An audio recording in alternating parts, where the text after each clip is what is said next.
emotional stability and resilience skills. So we have very good experts and speakers for this session. I would like to introduce our speaker, Dr. Rishi Goel. Dr. Rishi Goel is presently the Director of State Institute of Advanced Studies in Teacher Education at Jhajjar, Haryana, India. He is having a doctorate degree in Educational Management and master degree in English Literature. He has worked in the area of school leadership and capacity building program of school educators for 30 years. Dr. Goel was awarded by the Honorable President of India as a Best Educator in the year 2013. He has travelled extensively and contributed in seminars and conferences. He was a member of governing body of NCT and Northern Regional Committee of NCT. As a social activist, Dr. Goel is a well-known Haryana State coordinator of a forum of intellectuals named as Panchaland Research Institute. And Dr. Goel is a very well-known personality in Haryana as well as in India, and particularly in teacher education. And he is also very is one of my academic guides in my academic career, Dr. Goel. I welcome you, sir, in this session. And at the same time, I also like to introduce our next speaker, Professor Dhananjay Joshi. He's the Dean, School of Education, Guru Govind Singh Indraprastha University, New Delhi. Professor Joshi obtained his PhD degree from Delhi University, and he is having 20 years of teaching experience in teacher education specifically. He is one of the founding faculty members of School of Education, Guru Govind Singh Indraprastha University, Delhi. He has guided a good number of MPhil and PhD scholars. He is a member of various committees. His specialization is international relations and human rights. So, with this brief introduction of our two speakers for this session, first I would like to invite Dr. Rishi Goel to go for this lecture on emotional stability and resilient space. Before that, I would like to request the speakers, please be in the time. This is for half an hour, and every speaker has to speak at least 15 minutes, 10 to 15 minutes, and again we'll take the questions here. So I request the participants, please post your questions on the chat box. Thank you. Dr. Goel, please. Respected Professor C.V. Sharma ji, respected Professor J.N. Balia ji, and my previous colleague Dr. Asit Mantri ji, and all the distinguished academicians who are taking part in this webinar as participants. At the outset, I start with my namaste, my warm namaste to all the participants. So, the topic in this webinar, as Dr. Asit Mantri has said, emotional stability and resilience. Friends, we are facing this COVID-19 situation which is unprecedented in our lifetimes. Already 3 lakh people, they have lost their lives, more than 3 lakhs. And 80% human population of the world has been confined into the 4 walls of their houses. So these two factors itself, they are enough to get us frightened of our future, what is going to happen. So when we talk about the implications of this COVID-19, what is the most talked about topic? The first thing which is globally being discussed, how the respective countries of the respective governments, they are fighting with the disease, how their health care system is delivering. And the second important thing which is being discussed, what is going to be the economic impact of this situation, how GDP is going to dip and how people are going to lose their employments. These are the two most talked about topics as far as the implications of this situation is concerned. But today's topic is what kind of emotional trauma we have been facing out of this situation that we have to deal with, and how we have to develop a resilience to come out of this situation, to bounce back and to stand up once again. Dear friends, we all know that human beings, they have both positive emotions as well as negative emotions. We have in the form of love, care, belongingness, positive emotions. And we have at the same time fear and anguish and disgust. These are negative emotions. The life is all about striking a balance between positive and the negative emotions. No emotion is bad itself. They are very natural. And friends, a famous psychologist, McDougall, way back in 1950s had made a list of the basic instincts of human beings. He had listed 14 instincts, and one of those instincts, basic instincts, with which all emotions are connected with one way or the other, that is gregariousness. Human beings, by nature, that is very fundamental to them, that they are gregarious. They always seek company of the others. They cannot stay alone for long. So it is this human instinct that has been affected the most, and resultantly fear and anguish can be seen. Just imagine the condition of the people when we have been confined into our houses. So we have been deprived to interact with our work fellows, our colleagues, students, and whether they are school going or the college going. Our keynote speaker, respected Professor C.V. Sharma ji, talked at length about the students. But they have also been deprived to interact with their fellows. So the trauma is being faced by them.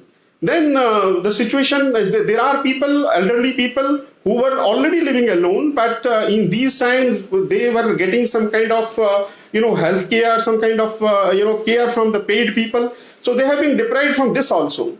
Then there are category of the students or the working people who have their families, but due to all kind of travel restrictions which have been imposed, they could not reach their houses. So they are also feeling this kind of loneliness, and this is haunting them. This is traumatizing all of them. The second trauma which all of us are facing, besides this loneliness, is that what is going to happen with our earnings, with our jobs, with our employment. And the third important thing which Professor C.V. Sharma has dealt with in length, that is the students, about their studies, how they are going to be promoted, what is going to happen, their admissions to their next class promotion. That aspect has already been dealt at length. So the second important thing which is traumatizing us, almost 45 crore people in India alone, they have lost their jobs for daily wages. So people who were running small traders, they have also lost their jobs. So when this lockdown will be lifted, how the economic revival will be there, how people will be able to start their jobs, will it be so easy or will it take time? How much time it will take when their earnings, when their reward system will be back to normalcy? This is a situation which is traumatizing us. And when the traumas of disorder is there, friends, that never comes alone. We are all academic people. We know these situations, they are basically psychosomatic in nature. When such a psychological disorder is there, we are facing, then essentially some physical disorders, they come with us. These physical disorders may be in the form of digestive problems. People are complaining. They may be some kind of nervous disorders people are facing. So this is the situation. Now the most important thing, how we have to cope with the situation and how we have to come out with those skills. So Professor C.V. Sharma, I'm thankful to him. He, discussed at length the brighter side of the situation. It is true that many people, they are uncertain about their future. But as he discussed, there are people who have been getting all the more time to spend with their families. We, although, we were living with the families, but hardly we got time to interact with them, quality time to spend with them. And this is happening now. Then we had some pursuits of life we wanted to pursue, we wanted to cherish, we had certain hobbies, but we hardly got any time in the street of life. And hardly we got time to take care of our health. But there are people, those who are, accepting, those who are admitting that in these times we have been able to spend more quality time with our family members. We have been able to pursue our hobbies, and we have been able to better take care of our health system. And these are those people who can be placed in a better zone, who are better, mentally better people, well-off people, and those who are in a comfortable zone. Now, what is our responsibility? You see, state government is doing it job, and they are doing wonderfully well, as Professor C.V. Sharma ji described how well our government is doing. But in these times, every citizen has to play a role, particularly if we talk about the mental health. Then those people who are comparatively better, well-off people, mentally well-off people, they have a responsibility to it. What can be done? You might have noticed that beside the state, in these times, thousands of NGOs, they came forward, and millions of the volunteers, they came forward and they rendered their service in distributing the food, distributing the clothing, and making temporary shelters to the home, distributing masks and all. Thousands of NGOs and millions of volunteers we can come across in all these times. So either if we have some access to join such NGO, or to extend a helping hand to the person in need, that can be done. Or at least in our neighborhood, we can see who is the person in distress, who is facing the trauma, who are the elderly people who have got some problem. So if we can be of some help to such people, even if in our neighborhood, so that will be a great service to the mankind, and that will be a great service to ourselves only, because this is our response as a human being, as a fellow citizen, as a member of the society. This is our duty to look into this affair, that if we are feeling better, if we are comparatively happier, then this happiness has to be induced. This happiness has to travel to that person who is in need. And I think in these traumatic times, the most important thing, and which takes the minimum investment of efforts from our side, is making a phone call. If we know that a person is facing a trauma, or person is a little sad, I think a small phone call can do wonders. This at least can be done by everyone. So this is one situation, how we can fight out this mental trauma. Now the question is, as far as the future of uncertainty about the students is concerned, Professor Sharma has painted a very bright picture how our system is ready to take care of all the teaching, learning related concerns, their admission related concerns. They will be delivered. But what about those people, the concerns of those people who have lost their livelihood, who have stopped getting a penny as earning? So that is the situation we have to deal with. Now, a major part of this situation has to be done by the government, and we see governments are doing. They are coming out with the bailout packages. They are, helping the public distribution through public distribution system. Food is being ensured, delivery of food is being ensured.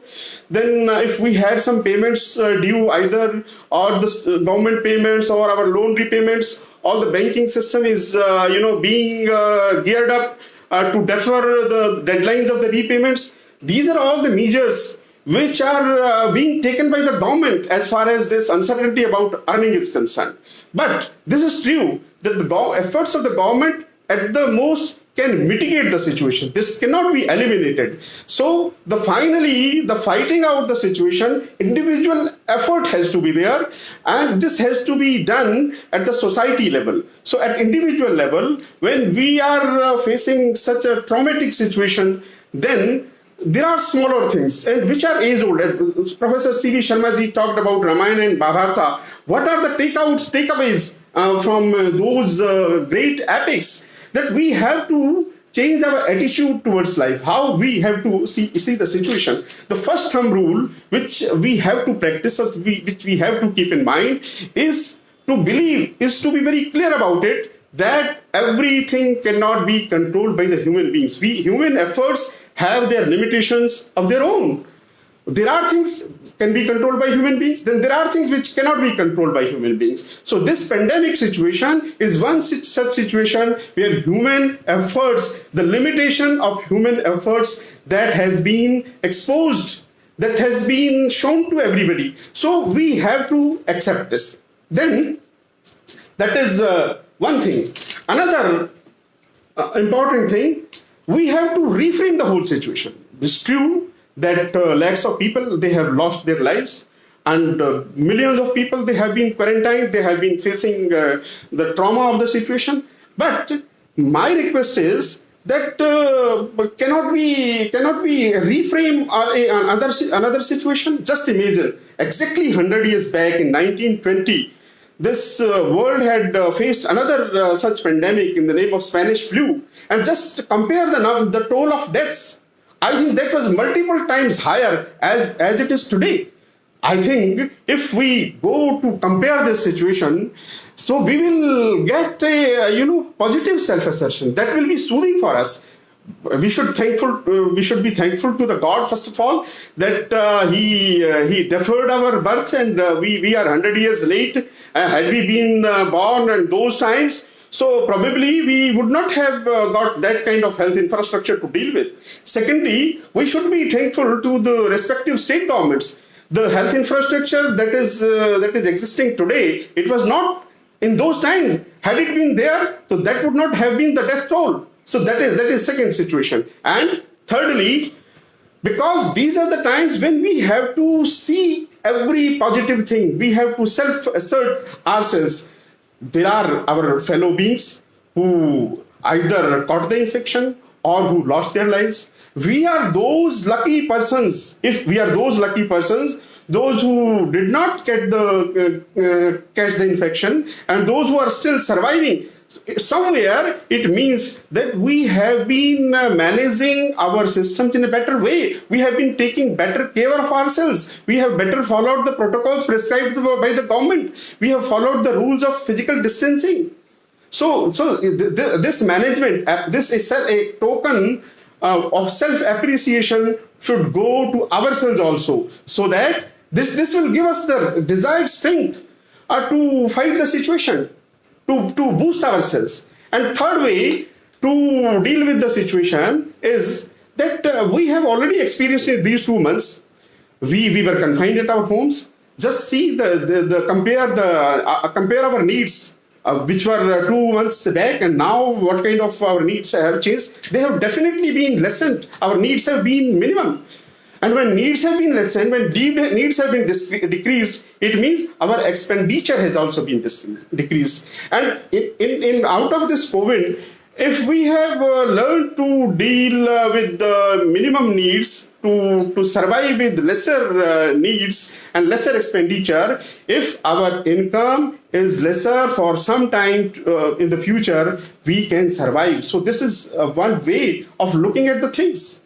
Another important thing to how we should look at this situation. Friends, we all know that 30 years back, a process of globalization started in the whole world. And when this globalization started... Yes, sir. So, millions of people, they lost their jobs. Manufacturing sector of many countries that went down, that was almost finished by those giant players of the economy, the bigger players, bigger capital players of the economy. Everywhere in the world, almost everywhere in the world, the biggest farm distrust that crept in. So these were the outcomes of a process of globalization, which apparently seemed to be very lucrative. But when we studied its impacts throughout the world, so we saw this, that the jobs were lost. And if out of this COVID, in post-COVID world, if one single most loudest and clearest message is there, that is the reverse globalization. People are now started talking about the reverse globalization, be that United States President Donald Trump, be that our Prime Minister, respected Narendra Modi ji. Already this process of reverse globalization and harping on self-reliant, if this is going to happen, then we should realize that if globalization resulted into the loss of jobs to the people, then reverse globalization will definitely result into gain of jobs. And now, in a better way, we will be getting more jobs in our own country, in our own vicinity, in our own situation. If this has to happen, so that can be reassuring for us. You see, I think 15-minute time was allotted to this. So as far as this resilience skill is, this is all about the way of thinking, way of looking at the things. So we have to look at the positive side. When these two emotional things, they result into this physical disorder or the physical ailment, then these days, I'm not going to discuss in detail. This fighting the corona is all about our immunity. And immunity has to do with our lifestyle, with our food intake, with a little more oxygen, a little more holistic food, a little more exercise, a little more yoga and meditation. By doing all this, a little more herbs, by doing all this, we can improve our immunity. And by improving our immunity, if we get this buzzword, keyword, immunity, then not only this corona can be fought out, the likes of corona can also be dealt with in future. So that is one thing. And then lastly, how this situation has resulted into our hidden talent that has come. How we have self-asserted ourselves. Professor Sharma talked about his son. My daughter is also studying in Singapore. She has an interest in cooking. These days she has started a blog, and her blog is being liked by thousands of people these days. So I never imagined that this COVID, when she is staying alone in the hostel, and her blog will be liked by so many people. So this is the final outcome of this.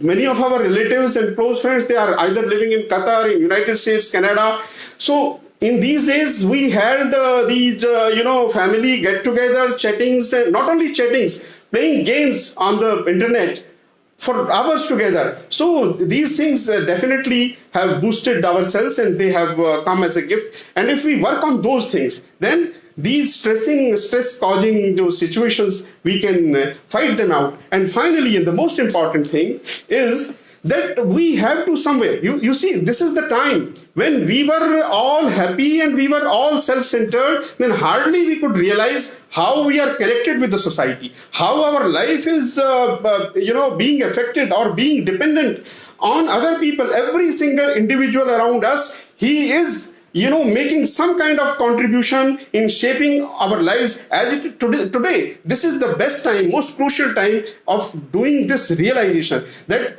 our existence is not the confined one, is not a little one. Our existence is the cosmic one, and we are in a way connected to the whole world, to the whole humankind, to the whole nature, whole society. And I think when this realization dawns upon us, how a little closeness towards the nature and little gratitude towards everyone around us, how he or she has contributed to our lives. So definitely this inculcation of a feeling of gratitude will help us in fighting out the traumatic situation or this the emotional stability we desire so much, and the resilience which we need, that will be definitely developed when we start changing our attitude. Thank you very much for all the participants and for giving me this platform, for sharing my ideas. Thank you all once again.